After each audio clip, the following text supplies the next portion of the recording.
Selamat siang anak-anakku kelas 10. Assalamualaikum warahmatullahi wabarakatuh. Selamat berjumpa kembali dengan pelajaran biologi.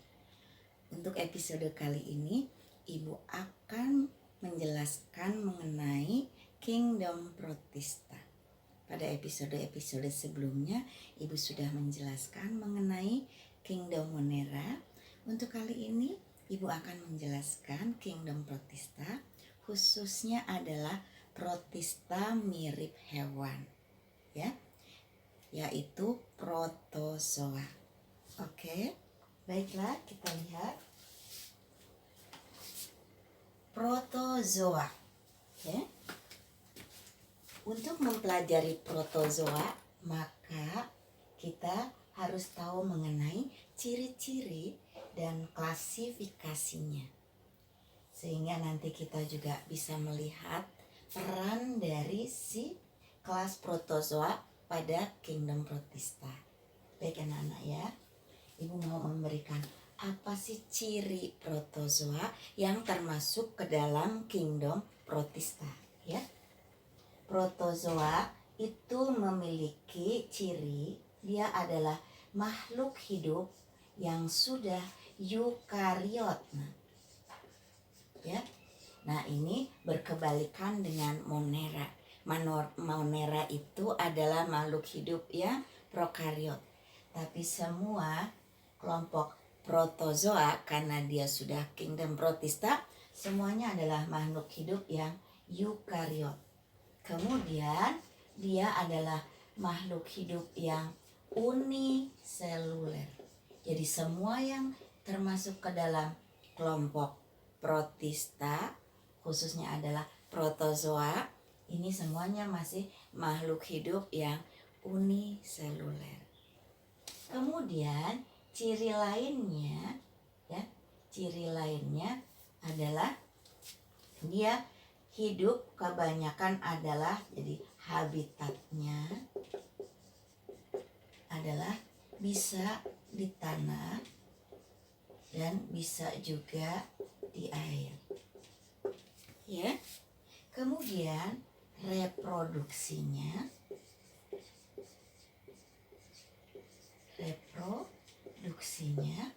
ya, karena dia adalah makhluk yang uniseluler, maka reproduksinya itu untuk secara vegetatif itu adalah dengan cara membelah diri. Tapi ternyata dia juga memiliki reproduksi secara generatif atau seksual, ya. Secara seksualnya biasanya dia melakukan proses konjugasi. Ya, nanti kita lihat ada hewan-hewan yang reproduksi seksualnya adalah dengan cara fertilisasi, tapi protozoa ini melakukan reproduksi seksualnya dengan cara konjugasi. Apa itu reproduksi konjugasi? Yaitu reproduksi secara seksual dengan melibatkan sel gamet, tapi belum bisa teridentifikasi mana individu yang berperan sebagai individu jantan dan mana individu yang berperan sebagai individu betina.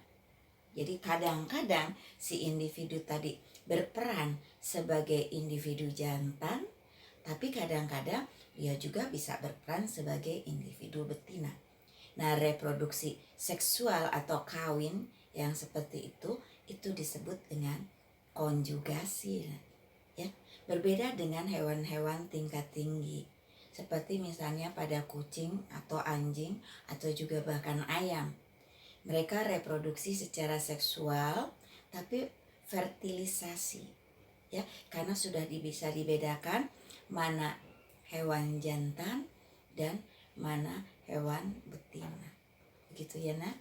Jadi reproduksinya bisa secara aseksual dengan cara membelah diri, dan reproduksi seksualnya adalah dengan cara konjugasi. Oke, baiklah. Kemudian ciri-ciri lainnya, ya, seluruh protozoa itu adalah makhluk hidup yang heterotrof karena protozoa ini adalah kelompok kingdom protista yang mirip hewan. Jadi semua protozoa adalah makhluk hidup heterotrof yang bergantung kepada makhluk hidup lain untuk memperoleh makanannya. Oke. Nah, itu adalah ciri-ciri mengenai kelas protozoa pada kingdom protista. Ya. Nah, sekarang bagaimana dengan klasifikasinya? Nah, klasifikasi pada protozoa itu berdasarkan alat geraknya. Ya, protozoa dikelompokkan menjadi 4, ya, yaitu kelompok Rhizopoda, kemudian Flagellata, Ciliata, dan Sporozoa. Nah, ini pengelompokan ini berdasarkan alat geraknya. Ya. Alat gerak dari Rhizopoda itu disebut dengan pseudopodia. Berasal dari kata pseudo, palsu, podos itu adalah kaki. Jadi si Rhizopoda ini punya alat gerak berupa kaki palsu, kaki semu. Kenapa disebut dengan kaki palsu atau kaki semu? Karena fungsi kaki tadi, kaki kan untuk bergerak ya. Nah, fungsi kaki tadi itu hanya bisa terbentuk kalau dia mau melakukan pergerakan. Selain itu, fungsi dari kaki pada Rhizopoda juga bisa untuk fungsi lainnya, yaitu untuk menangkap makanan atau juga untuk melekatkan tubuhnya pada substrat atau mediumnya. Ya. Nah, Rhizopoda yang memiliki kaki pseudopodia ini contohnya adalah amuba. Ya, amuba. Kemudian selain itu entamuba. Ya, jadi contoh ini ya. Contoh dari si Rhizopoda itu adalah amuba, kemudian ini contoh Rhizopoda adalah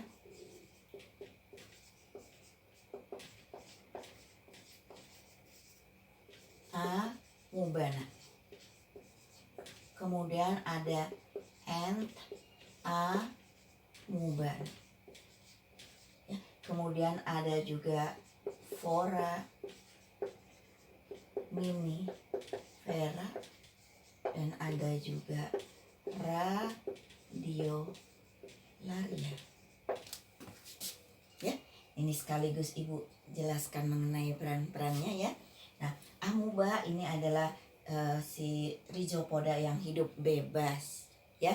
Jadi dia hidupnya di air. Bentuknya itu seperti balon yang terisi air. Jadi dia bisa mudah berubah bentuknya ya. Nah, entamuba ini sama juga bentuknya seperti amuba ya, tetapi entamuba ini sifatnya adalah parasit ya. Contohnya adalah entamuba coli. Entamuba coli ini bisa hidup di dalam usus kita dan dia menyebabkan diare. Dia hidup pada kolon kita ya, usus besar kita. Nah, untuk yang dua terakhir, foraminifera dan radiolaria, ini memiliki cangkang.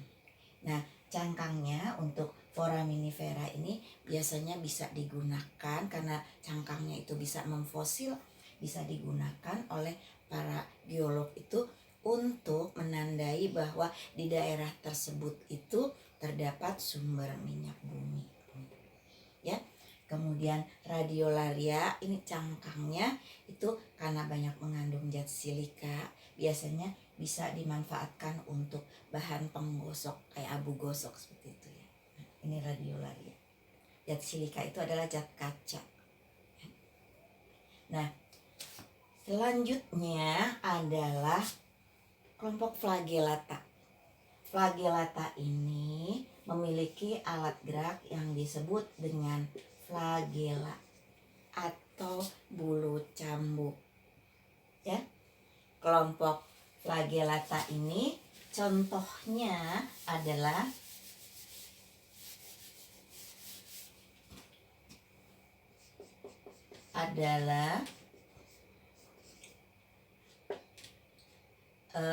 Euglena.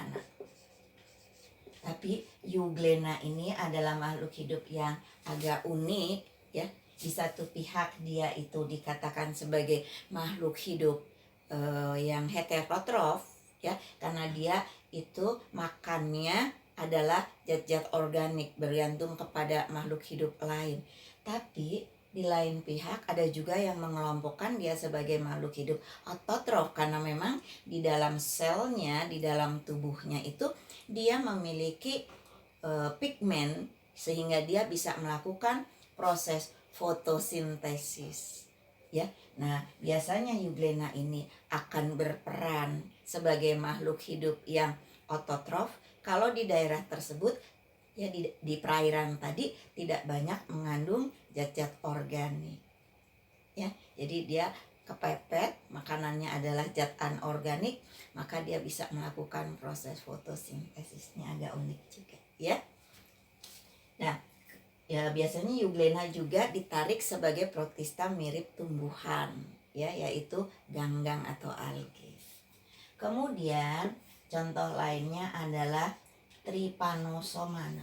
Nanti kalian bisa lihat sendiri, Trypanosoma ini adalah makhluk hidup yang sifatnya parasit ya. Dia bisa parasit pada hewan, bisa juga parasit pada manusia. Biasanya Trypanosoma ini adalah merusak sel-sel eritrosit pada tubuh inangnya ya. Nah, Trypanosoma ini banyak jenisnya. Ada yang menyebabkan penyakit tidur, disebut dengan penyakit tidur karena orang yang terserang oleh Trypanosoma gambiens atau rhodesians tadi biasanya dia itu ngantuk mulu karena dia mengalami anemia, eritrositnya itu terserang oleh ya. Kemudian ada juga Trichomonas ya. Nah, Trichomonas ini adalah parasitnya pada ini Trichomonas gingivalis ya. Dia parasit pada rongga mulut kita, biasanya menyebabkan sariawan tuh. Jadi kalau kita pembuluh darahnya itu pecah, mengalami sariawan, kemudian dibiarkan berlama-lama, maka bisa tumbuh si Trichomonas gingivalis tadi. Atau juga Trichomonas itu bisa bersarang pada area vag wanita, yaitu Trichomonas vaginalis. Oke, dua-duanya itu tadi adalah parasit, makhluk hidup yang parasit sifatnya. Kemudian selanjutnya, kelompok selanjutnya ini Ciliata. Ciliata ini memiliki alat gerak silia atau rambut getar ya. Nah, contoh dari kelompok Ciliata ini, contohnya adalah Paramecium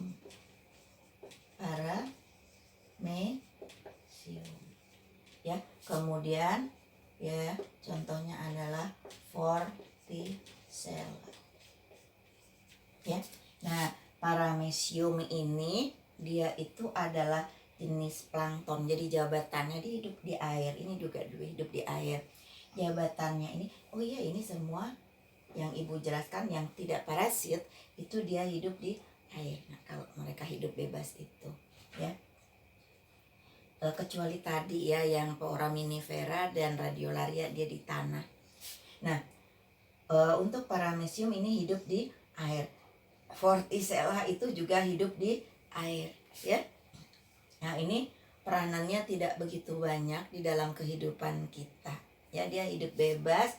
Biasanya ini kalau Paramecium adalah sebagai zooplankton ya. Ini sebagai makanan dari ikan-ikan kecil. Vorticella juga demikian, tapi kalau Paramecium bisa hidup bergerak bebas, tapi kalau Vorticella itu tidak. Biasanya ada bagian yang melekat pada bagian dasar perairan kalau Vorticella ya. Nah, yang terakhir adalah sporozoa. Sporozoa ini tidak memiliki alat gerak. Tidak ada alat gerak karena kelompok sporozoa ini semuanya adalah hewan-hewan parasit, ya. Nah, contoh dari kelompok sporozoa ini adalah Plasmodium.